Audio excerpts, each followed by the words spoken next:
नमस्कार, मैं हूँ सावित्री राजपूत। आप सबका अपनी यूट्यूब चैनल में स्वागत करती हूँ। मेरे पास एक स्कूटी थी। बहुत दिनों से इस स्कूटी का उपयोग नहीं हो रहा था। मेरे मन में विचार आया कि उस स्कूटी को OLX बेक्स पर बेच दिया जाए और कीमत 30,000 रुपये डाल दी। बहुत ऑफर आए, 15 से 28,000 तक रुपये तक का। एक ने तो 29,000 का प्रस्ताव किया, उसे भी वेटिंग में रख दिया। कल सुबह एक का कॉल आया। उसने कहा, मैडम जी नमस्कार, आपकी गाड़ी का ऐड देखा और पसंद भी आई, परंतु 30,000 रुपये जमा करने में असफल रहा। मुश्किल से 24,000 रुपये इकट्ठा कर पाया हूँ। बेटा इंजीनियरिंग के अंतिम वर्ष में पढ़ाई कर रहा है। उसने बहुत मेहनत किया है, कभी पैदल, कभी बस से, कभी किसी के साथ। अंतिम वर्ष वो अपने गाड़ी से जाए, यही मैंने सोचा। कृपया आप अपनी स्कूटी मुझे दे दीजिए। नई स्कूटी खरीदने की मेरी हैसियत नहीं है, बहुत ज़्यादा है। आप थोड़ा सा समय दीजिए, मैं अपना मोबाइल बेचकर आपको पूरे पैसे दे दूंगा। कुछ पैसे मिलेंगे जिस मैं आपको दे दूंगा। मैडम जी, पर कृपा करके स्कूटी मुझे ही दीजिए। मैंने औपचारिकता या मात्र ओके बोलकर फ़ोन रख दिया।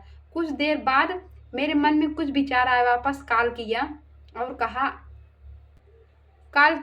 कहा आप अपना मोबाइल मत बेचिए, कल आइए, 24,000 ही लेकर आप अपना गाड़ी ले जाइए। मात्र 24,000 में। पहले ही मेरे पास 29,000 का प्रस्ताव आ चुका था। तब भी मैंने किसी अपरिचित व्यक्ति को मैं अपनी स्कूटी देने जा रहे थे। सोचा उस परिवार में आज कितने आनंद होंगे। कल उनके घर स्कूटी आएगी। मेरा ज़्यादा नुकसान भी नहीं हो रहा था। ईश्वर ने मुझे बहुत दिया था। सबसे बड़ा धन संसाधन का था जो कूट कूट कर दिया था ईश्वर ने। अगली सुबह उसने 6 से 7 बार फ़ोन किया। कहा, मैडम जी कितने बजे आऊँ? आपका समय तो नहीं खराब हो रहा है? पक्का आऊँ मैं? बेटे को लेकर आऊँ या अकेले आऊँ? साहब गाड़ी किसी को मत दीजिएगा। वह 500, 200, 100, 50 की नोटों का संग्रह लेकर आया, मगर साथ में बेटा नहीं, एक लड़की थी। नोट को देखकर यह लग रहा था कि यह एक एक करके इकट्ठा किया हुआ पैसा है। वह लड़की स्कूटी को आतुरता के साथ देख रही थी। मैंने उसे दोनों चाबियां दी, हेलमेट और गाड़ी का कागज भी दिया। लड़की उस स्कूटी पर बहुत खुशी के साथ अपना हाथ फेर रही थी। फिर वह स्कूटी पर बैठी। उसकी खुशी का कोई ठिकाना ना था। उसने कहा, पैसा गिनने को। मैंने कहा, आप गिन कर लाए हैं, कोई दिक्कत नहीं है। जब वह घर जाने लगी तो मैंने उसमें से 500 का नोट निकालकर उसे वापस किया और कहा, घर जाते समय मिठाई लेते जाइएगा।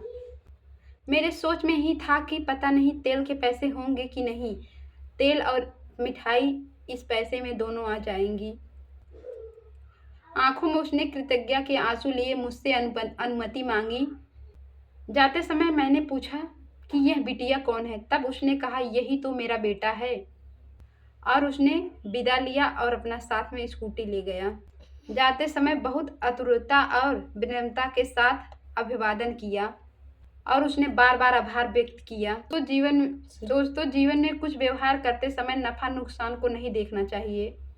आपके विचार से क्या किसी को सच में आनंद प्राप्त हुआ है, यही सोचना चाहिए। यह कहानी आपके दिल तक पहुंचने में सफल रही हो तो आप वीडियो को लाइक, शेयर, सब्सक्राइब जरूर करिएगा। धन्यवाद।